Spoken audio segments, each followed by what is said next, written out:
I'm wearing a mic this morning just because there are some people who said, you know, you should record the class so that if somebody has to miss, actually we have, like some of you know, Vaughn, who wants to be in the class, and up until 2 weeks ago, she could be here every Sunday. But suddenly she has to work on Sunday, and that's going to have to happen probably for another month at least. So I've given her the material, and I said I'd record the class, and there might be some other people who would like to. And if you miss a class, then so here's the deal. If you want to write this down.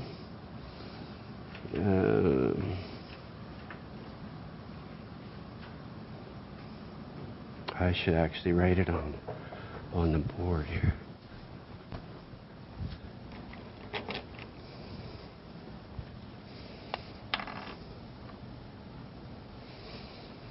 Okay.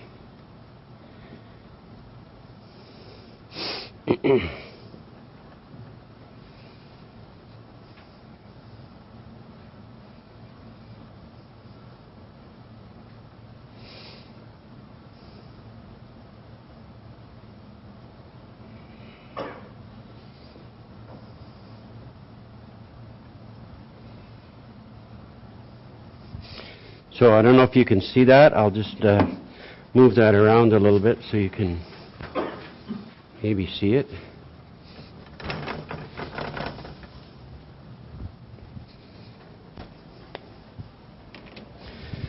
So if you miss a class, you can go to that website, and you should be able to. I thought I turned that on, but.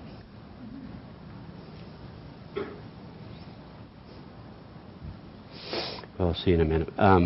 You should be able to go to that website, and eventually you should be able to pick which week you missed. Can you see that, Bill? Oh, yeah. Okay.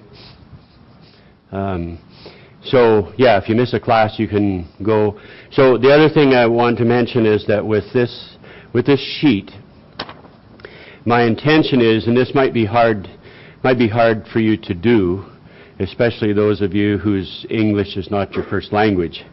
But typically what I do with a class is give a handout like this, and then as I'm talking, you fill out the blanks.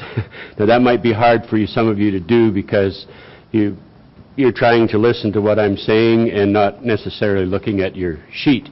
So anyway, so that's kind of the theory of how we'll try to make that work. Now, if you look at the sheet that I gave you today, the one that I gave you today, it says page 5. Then there's a lot of maps there, a whole bunch of maps. If you go to the last page, it says page 6. And I won't promise to do this for you every week, but just because it may be that you were thinking last week that you needed to be listening and filling in the blanks, so I've given you the fill in the blanks for last week's material. So one of the things. So sometimes this won't be exactly like my PowerPoint. So I might actually, there might be some things here you'll need to read. There might be some things I'll forget to mention in class. So one of them was from last week at the top of page 2.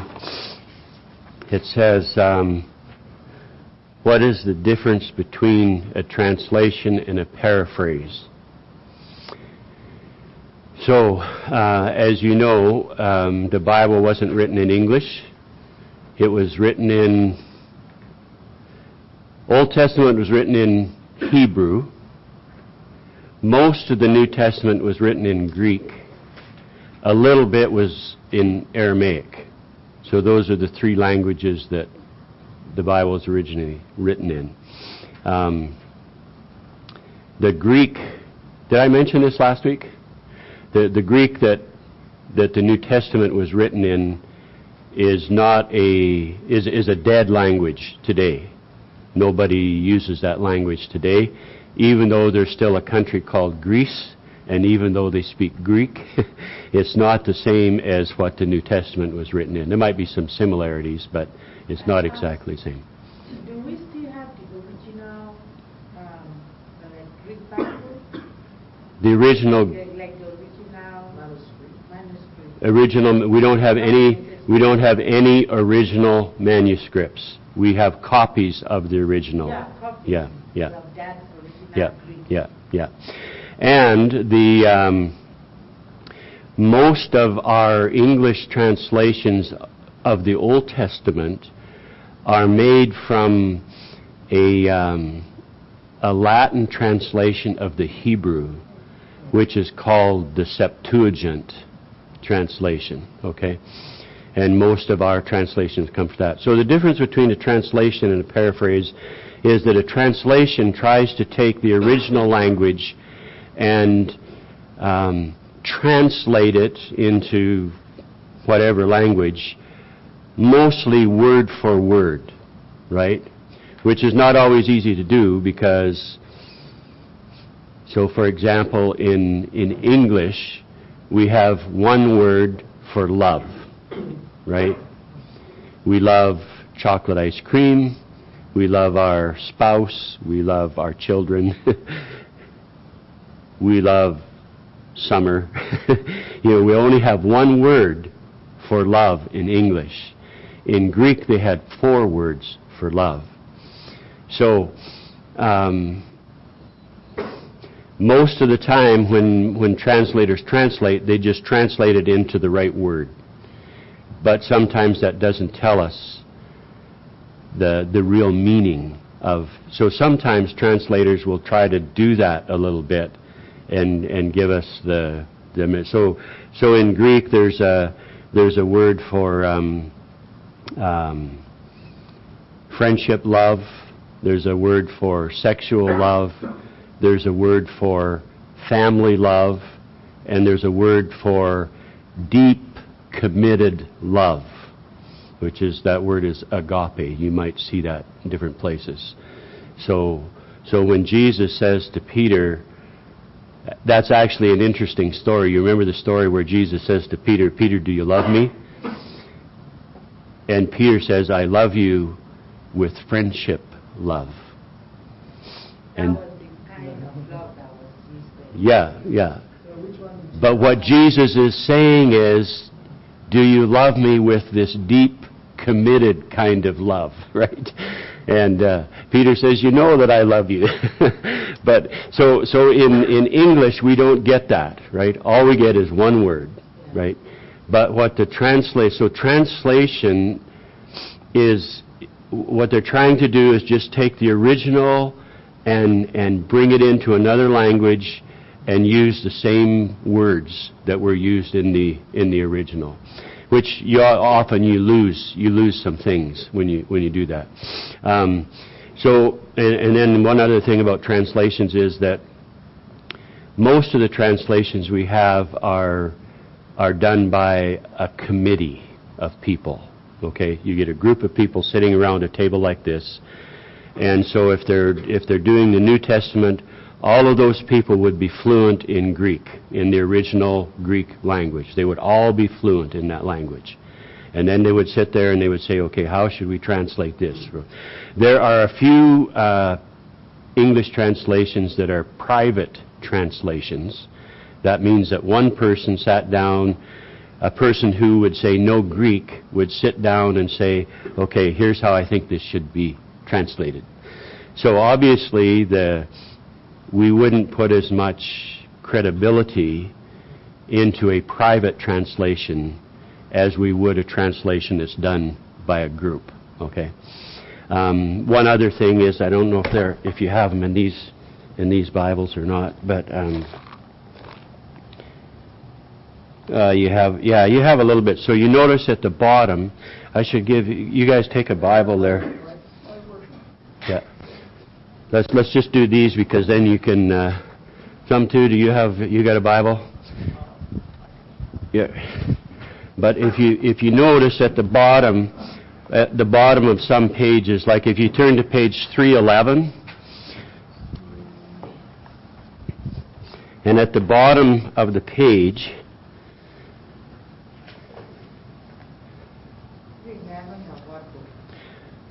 doesn't matter, page 311. I'm giving you the page number so you don't have to hunt it up. Okay, so you notice at the bottom we have what we call footnotes. You see at the very bottom of the page, and it says A16, some Hebrew manuscripts, the Latin Vulgate, Syriac will say this. Okay, so a footnote is where the translators are sitting there talking about how should we translate this. And they don't always agree, right? That's what happens with human beings. They don't always agree. So they have a discussion about it, and they come to a consensus about how it should be translated. But somebody in the group says, no, I really think it should be, and so they say, okay, we'll put that in a footnote. Okay? So I actually had a class by a guy who was on the translation committee for the NIV, for the Old Testament, for Hebrew. He spoke fluent Hebrew. And his idea was, he said, when you see the footnote, that means this is where I raised my protest. This is where I lobbied hard enough that they put what I wanted in the footnote. Okay, so sometimes it helps us just to understand. So that's kind of translations, and then but a paraphrase is where they would take the original text and they would do it more like by a paragraph. Okay, you take a whole paragraph of text and then you rewrite it into a different language, and so what we call the message translation is actually a paraphrase, and it basically takes a section of text and converts it into English in kind of modern English language. Okay, so a paraphrase will not be as accurate as a translation. Okay. Because somebody, usually not necessarily a committee either, but somebody will just take a paragraph and say, I think this is what it means in English.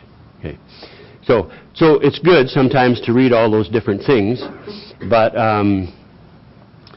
probably a translation that's been done by a committee is more likely to be accurate to the text. Okay, so.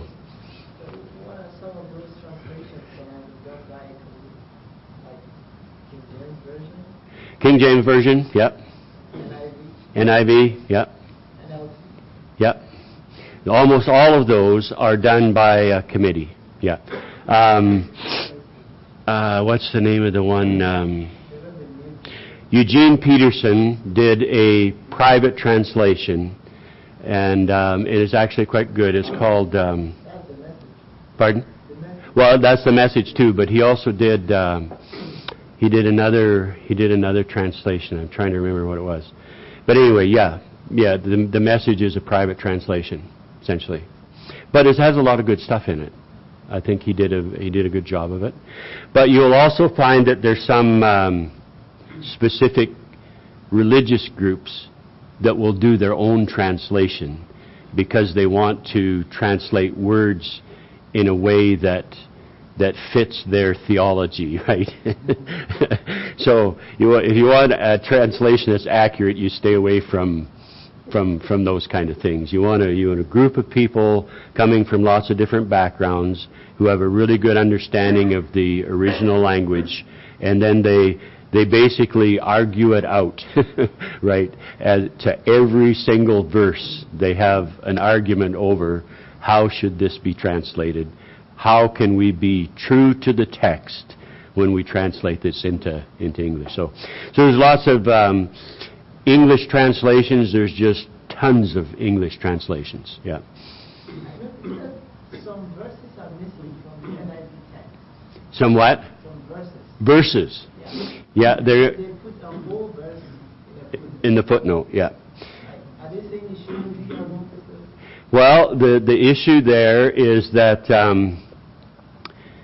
so you mentioned like King James Version. The King James Version was one of the early English translations. It was translated in 1611. When they translated the King James, they didn't have, since the King James was translated, we have discovered manuscripts that are older than the manuscripts they had when they translated the King James. Okay? So again, I think we looked at manuscripts last week, right? So the closer you get to the original, the better your chance of having an accurate manuscript to work with. Because the further you get down, somebody could change something, I can't really read that. What is that word anyway? You know, like the further you get away, the less likely you're going to have something accurate. So in some of the modern translations, they're working with older manuscripts, and the older manuscripts don't contain those verses. And so they say we'll include them as a footnote. Let me just see if I can find this one here real quick without spending a bunch of time. And I don't know what's in this Bible for sure.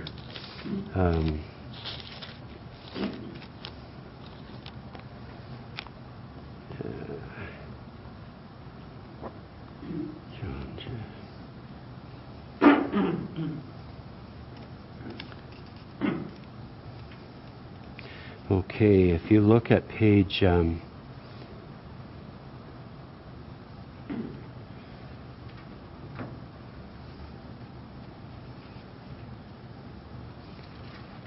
if you look at page 796. Page 796. Find page 796. Okay. If you look at the top of the page 796 on the right-hand side,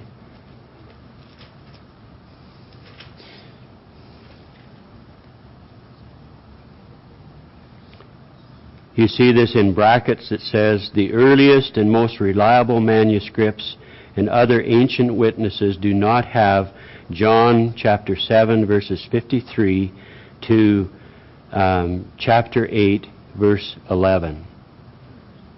So this text, this NIV has included this, but some translations won't include it except in a footnote, because some of the oldest and most reliable manuscripts don't include those verses. That's the story about the woman that was taken in adultery, I think. So those are the issues that we face, right? And the more, we're still doing lots of archaeology. We're discovering older manuscripts, and we're trying to get as close as we can to the original. And because it's possible, like even that story, in all likelihood, that story happened, right? It happened. But Matthew didn't write it, or Mark didn't write it. And so we have to be careful that we're not including something that wasn't included in the original. Okay, let me see if I can get this. Why is this not?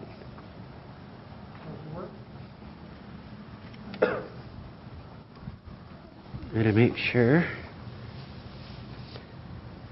Yeah. Working last night. I didn't hold it long enough. Right? Oh, yeah. Okay, thank you.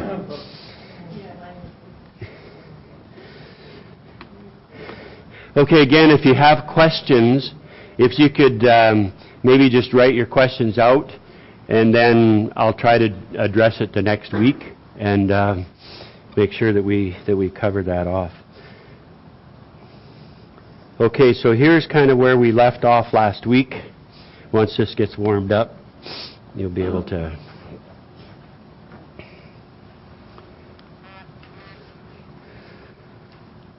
So on your sheet, we're going to be working on we're going to be working on the bottom of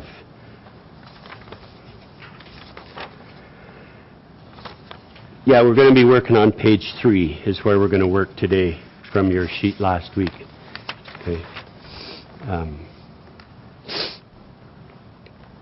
So this is kind of where we ended up last week. So there's a significant shift in the book of Genesis between chapter 11 and chapter 12. Okay, because the first 11 chapters, we got lots of stories, creation and the fall and the flood and the Tower of Babel and that sort of thing. But when we get to chapter 12, it's the beginning of a very long journey, because God calls Abraham to a special relationship and Abraham's descendants, and that goes all the way on into the New Testament in the time of Jesus Christ.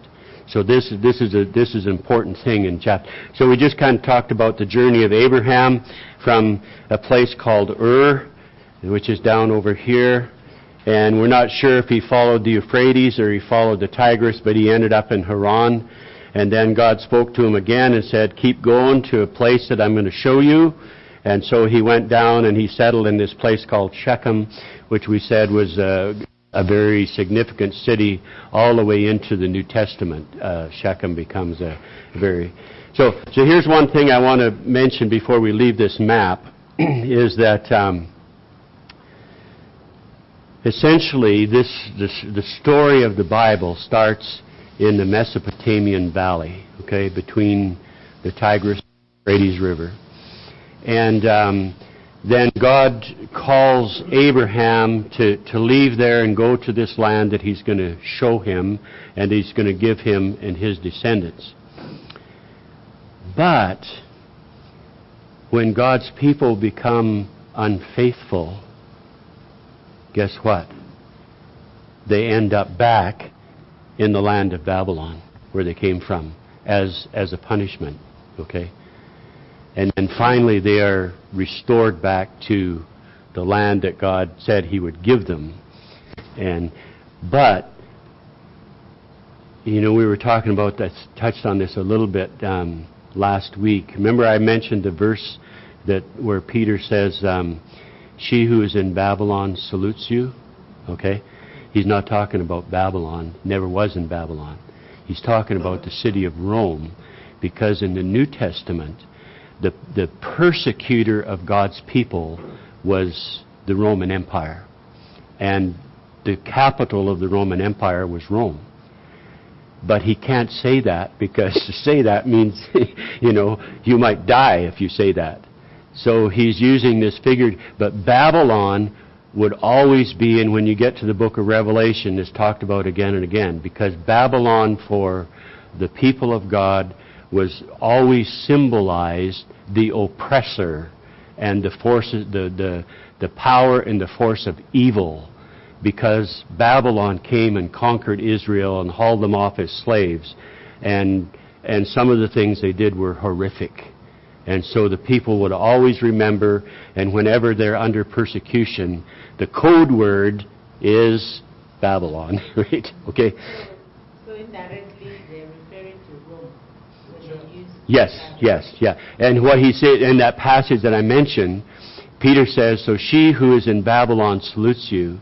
The she is the church. And church in Greek is always in the feminine gender.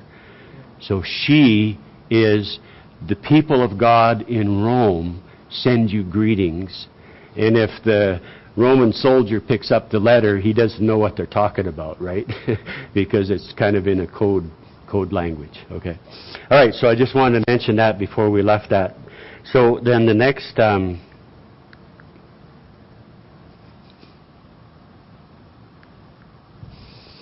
am supposed to be... You know what?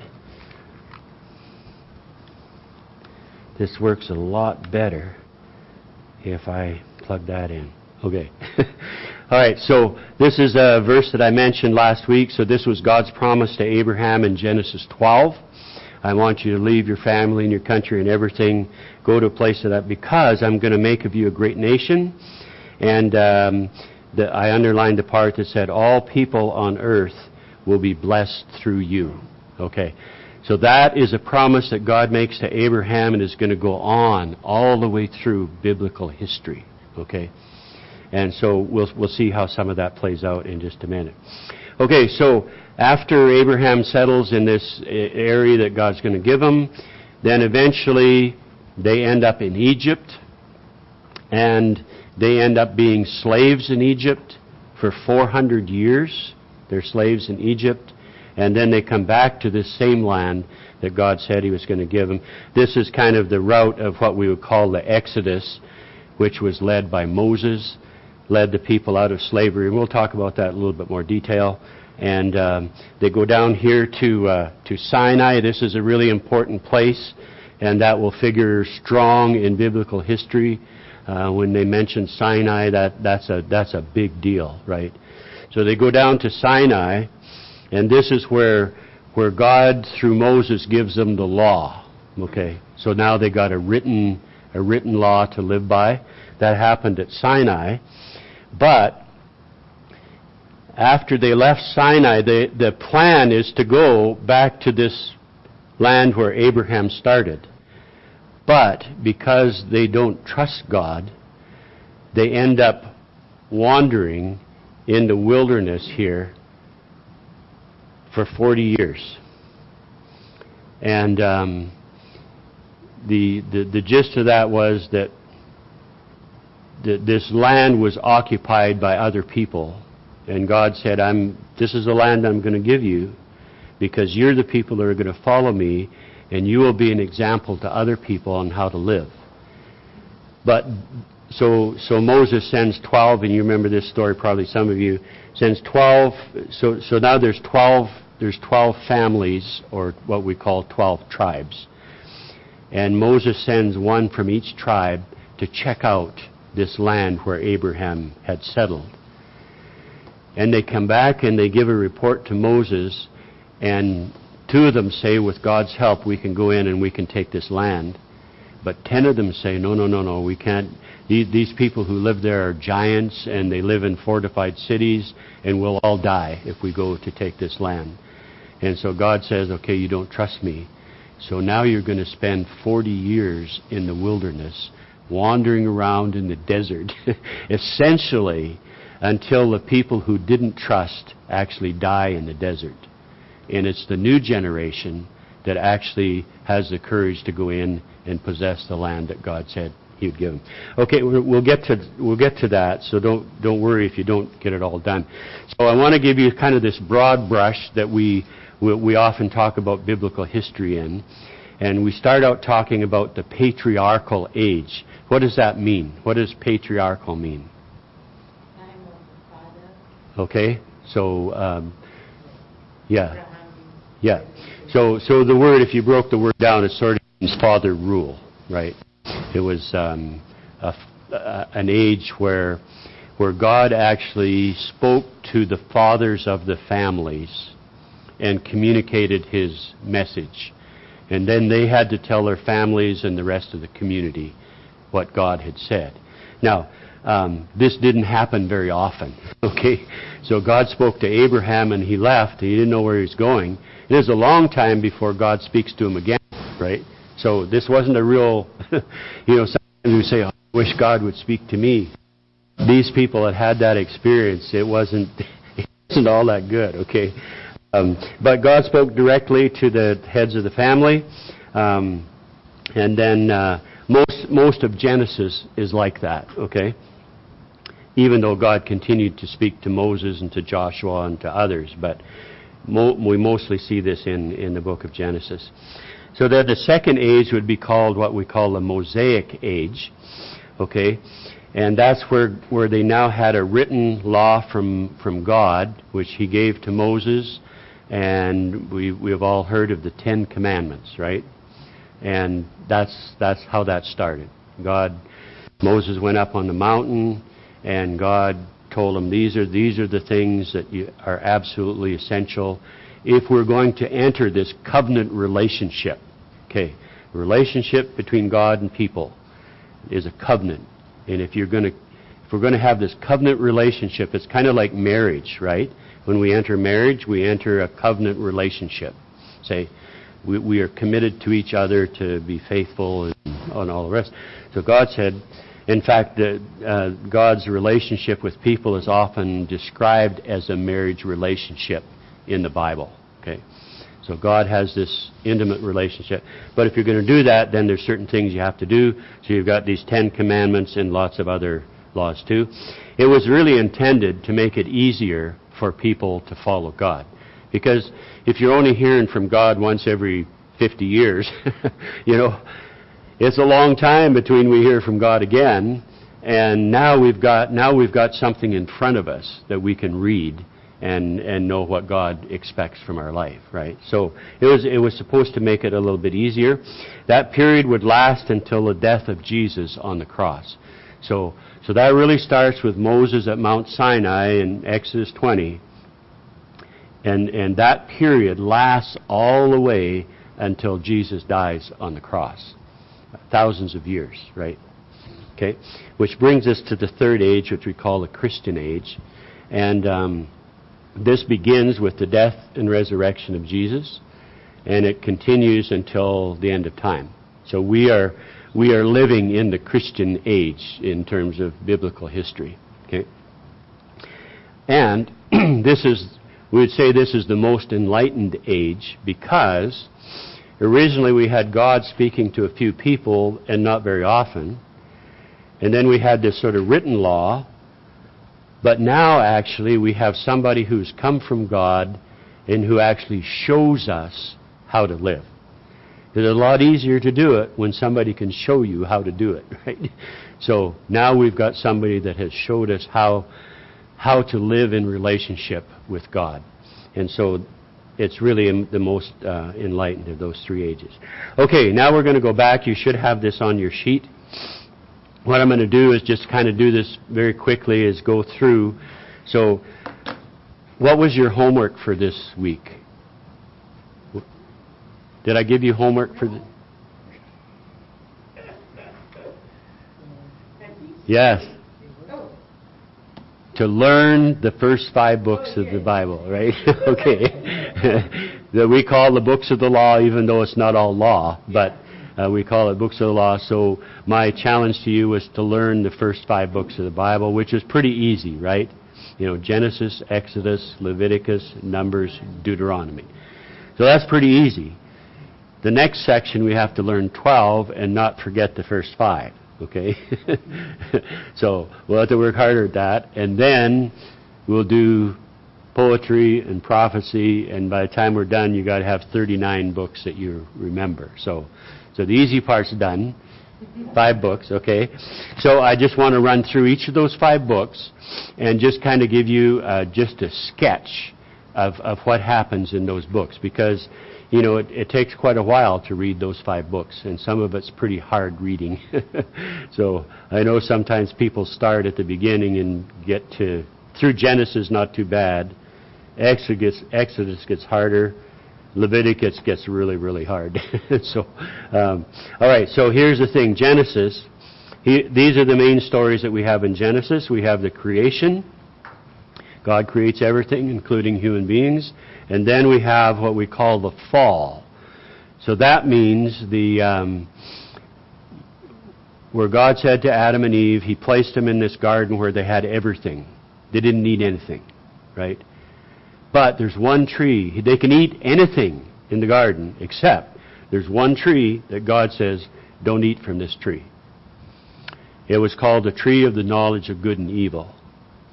So this is where evil enters the world in the form of someone we call Satan. Okay?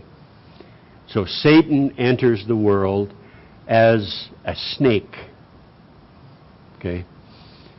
And I don't know why that's true, but it's a snake is always very deceptive, right? You don't know where it is. You don't know when it's going to attack. It's very subtle and deceptive. So in the Genesis story, evil enters the picture as a serpent. And the serpent says to Adam and Eve, did God tell you you couldn't eat of that tree? Sure, you can eat of that tree. The reason that God said don't eat of the tree is because He knows that if you eat of this tree, you will become wise like God. So eat, right? And so Adam and Eve eat the fruit. They disobey God. They show that they are not willing to trust God. God said you can have anything in the garden. All your needs are looked after. There's just one tree.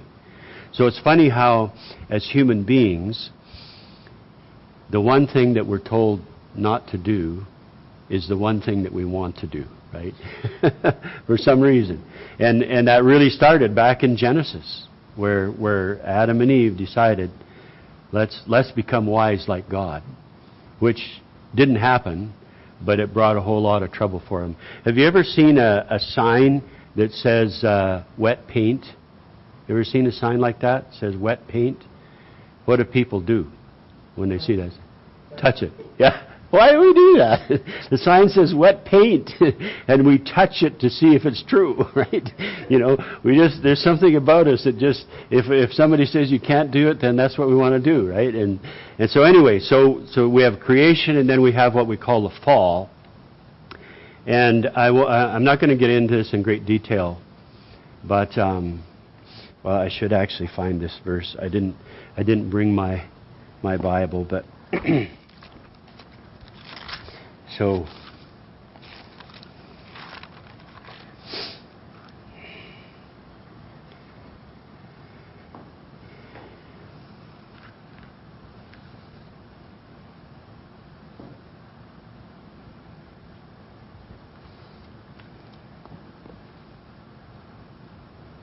okay.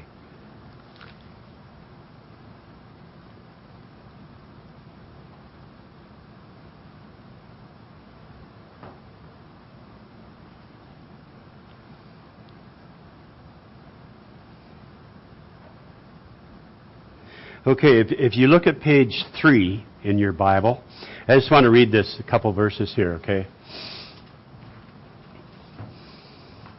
Page 3 in your Bible. So the Bible's divided into books, and then chapters, and then verses. So the chapters are in the bold type, and the verses are in the small type, okay? So I'm going to start reading at verse 10 of chapter 3. Does everybody find that? Verse 10 of chapter 3. You find that, Bill? Yeah. Okay. Verse 10 of chapter 3 says, so he answered, so God is calling to Adam and Eve and saying, where are you? And he answered, I heard you in the garden, and I was afraid because I was naked, so I hid. So this is Adam speaking after they ate the fruit. And he said, who told you that you were naked? That's God speaking. Have you eaten from the tree that I commanded you not to eat from? And the man said, well, the woman you put here with me, she gave me some fruit from the tree, and I ate it. You know, that's such a funny thing in a way, because we all like to blame somebody else, right? And so when God says, what did you do? And Adam said, well, I didn't do it. There's this woman that you gave me. She told me to eat, and that's why I ate. And then God asked the woman, and she said, well, the serpent, he told me to eat, that's why I ate. So we're all good at blaming somebody else, right? Okay, so verse 13, and the Lord said to the woman, what is this that you have done? And the woman said, well, the serpent deceived me, and I ate. And so the Lord said to the serpent, because you have done this, cursed are you above all the livestock and all the wild animals. You will crawl on your belly, and you will eat dust all the days of your life. And I will put enmity between you and the woman, and between your offspring and hers. He will crush your head, and you will strike his heel. Now there's a very significant verse, okay?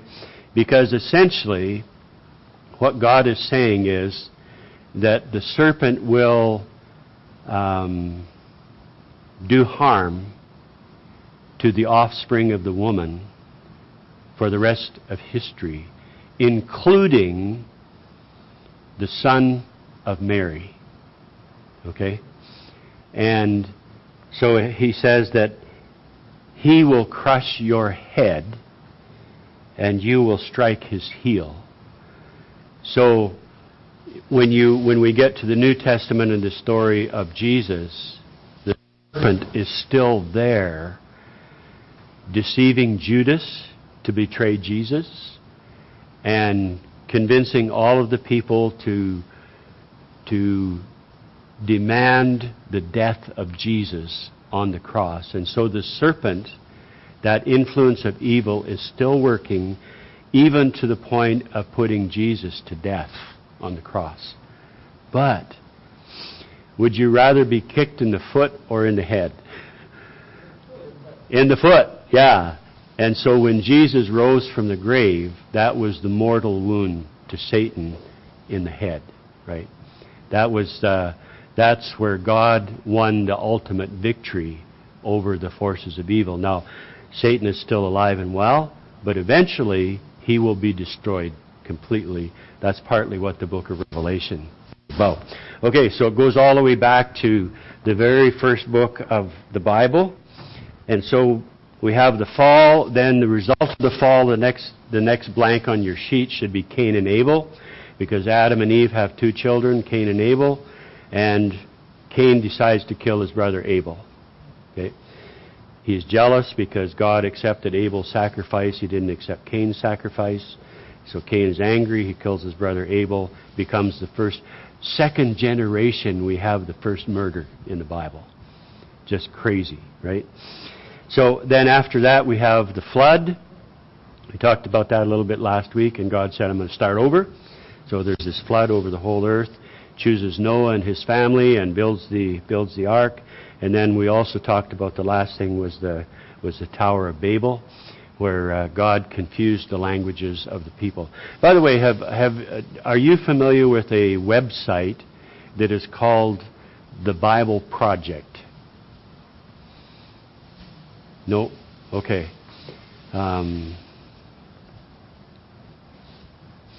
You know what? I'm going to... First of all, I got to look at my time here. Okay. Next week I will show you a clip from the Bible Project, but they do in cartoon characters the story of the Bible, and it's actually pretty good. So I'll do that next week. But for sake of time, so I said that there's a big shift between Genesis 11 and Genesis 12. So the last part of the book of Genesis begins a new story. And it begins a story that's going to last through the whole Bible. Okay? And God calls Abraham. So up until this time, God has spoken to different people and lots of different things have happened. But suddenly, God says, I want a people for my own people who will enter a covenant relationship with me. So he chooses Abraham. And then Abraham has a son named Isaac. And Isaac has a son named Jacob. And Jacob actually has 12 children. We'll talk about that in a minute. But one of his children is called Joseph. And Joseph is hated by his brothers. And so his brothers sell him. They're going to kill him, but they decide not to kill him. And they sell him as a slave. And he goes down to Egypt and becomes a slave. But God is with Joseph, and good things happen, and eventually Joseph becomes a ruler in Egypt. Okay, so all of that happens. Some of you remember stories of Joseph has these dreams. Okay, he has these dreams, and that's why his brothers hate him, because he has this dream where and I don't know if you remember, but I remember the days when we used to put grain into sheaves in Saskatchewan, right? We don't do that anymore. We use a combine. But so he had this story of a dream where all of the sheaves, out of 12 sheaves, 11 of them bow down to the one sheaf. And Joseph is the one sheaf. And they get really angry and jealous and say, you idiot, who do you think you are? And so they throw him in a pit, and they're actually going to, and here's the thing about parents too. His father favored Joseph. He treated him with preference over the rest of his brothers. Parents, don't ever do that. That is really bad for your kids, to treat one better than the other. It just creates all kinds of jealousy and unfairness. Anyway, his father loved Joseph more than he loved the other children. Created this coat of many colors for Joseph, who was a special child. Anyway, so they sell him, and he goes to Egypt, and he does well for a while, but he gets falsely accused and sent to jail. But he's still dreaming, right? And he still has these thoughts. And while he's in jail, there's two other guys that are in jail with him. They used to work for the king, but the king got mad at him and sent him to jail.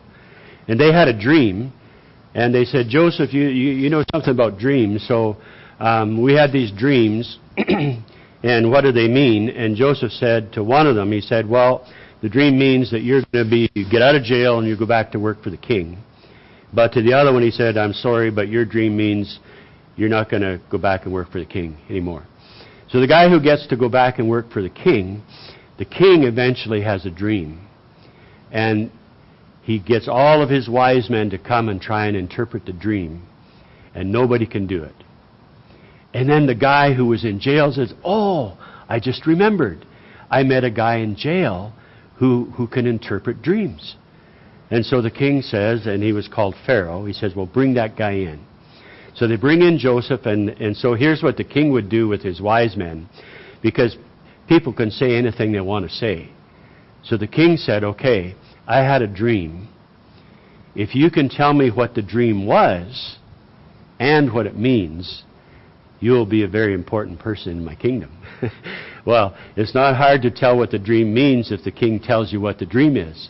But the king said, no. You tell me what the dream was and what it means. Well, nobody could do that. So finally he brings Joseph in, and Joseph says, I don't know anything, but God does. And so God can reveal to you what the dream was and what it means. And so he had a couple of dreams, but the king had a dream where there was 7 big cows that came up out of the river. And that was followed by 7 skinny cows that came up out of the river. And then the skinny cows ate the fat cows, and they were still skinny. And Pharaoh said, what does that mean? And Joseph said, well, that means that there's going to be 7 years of abundant harvest in Egypt. And when the 7 years are over, there's going to be 7 years of famine, where you won't even be able to plant a crop. So if I were you, during those 7 years of plenty, I would build storehouses for the grain and save up some of the grain every year, so that when the 7 years of famine come, you'll have enough food to feed the people in your country. And Pharaoh said, wow, you are a smart man. I will put you in charge of that program. And so that's what happened. Joseph was elevated to a position next to Pharaoh in Egypt to administer this thing. Well, guess what happens? After the 7 years of plenty, there's 7 years of famine, and nobody has any food. Not just in Egypt, but throughout that whole country. And Joseph's family back in Shechem, they run out of food. And so they send a couple of the oldest brothers to Egypt to buy food. And when they get there, they have to deal with this guy that they think is an Egyptian, but it's actually their brother. But they don't know it, because now he speaks Egyptian, and he dresses like an Egyptian, and they don't know who he is. And so he says, well, where did you guys come from? They said, well, our father sent us from the land of Canaan to buy food. And he said, well, do you have brothers? Do you have any brothers? And they said, yeah, we've got brothers. How many do you have? And so they tell them how many they have, and then they said, but one is missing, right? And which would Joseph. of course. And so Joseph kind of plays with them for a little while. He gives them a little bit of food and sends them back. So Joseph and Benjamin were the only two children of Jacob's favorite wife. And so Joseph went to see his younger brother, the youngest of the family. And so he sends them back to their father and says, you come again, but you have to bring your youngest brother with you. He said, no, we can't do that because he is loved by his father. His father already lost one. This is his next favorite son, and his father will not give up his favorite son to make a trip to Egypt. But Joseph said, bring it, don't get any food, right? So finally, they don't know what else to do. They have to go. So they bring Benjamin with them. And as the story goes, Joseph reveals, I'm going to show you a passage of Scripture in a minute. Joseph reveals and says, actually, I'm your brother. And don't be angry with yourselves because of what you did, because God sent me ahead of you to preserve life in the famine. Okay. Anyway, that's why at the bottom I have Egypt good and Egypt bad, because Egypt good is when Joseph is second in command in Egypt and spares his family, but Egypt bad is that later on there's a new king in Egypt and he doesn't remember Joseph or anything that he did, and now these Hebrew people have multiplied, and the king is afraid they're going to take over his country, and so he subjects them to slavery. That's the way you deal with that. Okay, so that's why I said Egypt good and Egypt bad. So here's the verse I wanted to read with you, and I need to look at my time. And so this is toward the end of the book of Genesis. This is when Joseph's brothers finally come to Egypt and beg for food, and he reveals himself to them. And it says, then Joseph said to his brothers, come close to me. And when they had done so, he said, I am your brother Joseph, the one you sold into Egypt. And now do not be distressed, and do not be angry with yourselves for selling me here, because it was to save lives that God sent me ahead of you. For 2 years now there has been famine in the land, and for the next 5 years there will be no plowing or reaping. But God sent me ahead of you to preserve for you a remnant on earth, and to save your lives by a great deliverance. So I include that because this is one of the early stories of forgiveness in the Bible. Just an amazing story of forgiveness, where Joseph's brothers treated him terrible, almost killed him, they sold him as a slave, and then they have to come back and beg for food to stay alive. And Joseph forgives his brothers and says, not only that, I'll give you food, but Pharaoh has invited your whole family to come and live in Egypt, where you can have food to eat. So, beautiful story. You want to read that sometime. Okay, very quickly, let's see if we can get this done. Exodus, story of Moses, story of the 10 plagues. The 10 plagues, a plague is... So Moses... And we don't have time for all of this, but Moses was raised in Egypt, but he was an Israelite. And God calls him to deliver the people from slavery. And so Moses goes to Pharaoh and says, God wants you to let his people go in the wilderness and worship him. And here's a great line. There's some great lines in Scripture. But one of the great lines in Scripture is, Pharaoh says, who is God that I should listen to him?